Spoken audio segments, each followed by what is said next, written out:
Thanks, Kyle. A West Michigan man's story of courage and survival. Dozens of students on board when the tall ship he was working on sank off the coast of Brazil. 24-Hour News 8's Danny Carlson joins us now with more on his amazing story. Danny? Well, Larry, David Teegarden, a Battle Creek area native, was part of the West Island College's class Afloat program. But when the ship he was on sank, the Concordia, he helped others to safety, even with a dislocated shoulder, and says he was just doing his job. When the ship got knocked over, at that time the wall that was next to me became the floor and my door became the ceiling. I fell, and that's when I dislocated my shoulder, and I relocated it and then was able to climb out and help others out. David Teegarden says he didn't panic, and as the Concordia's medical officer, his emergency training and instinct to help immediately kicked in. You have to do what you have to do to get out of the ship and make sure everyone else gets out safely.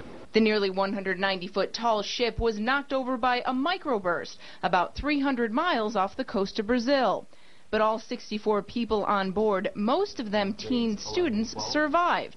And Teegarden says his dislocated shoulder was the worst injury. I credit everybody getting off safely without injury, other than myself, to the students, because they're truly the true heroes behind all of this. And after nearly 2 days in lifeboats, they were rescued with only the clothes on their backs.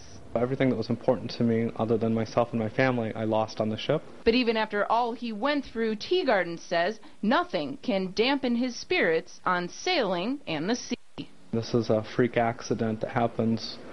You know, we have a better chance of probably winning the lottery than this happening. So happening twice is not pretty safe odds out there.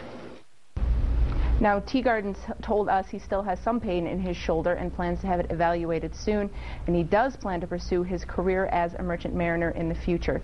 He also told us an investigation into why and how exactly the ship sank is ongoing. Larry? Thanks, Danny.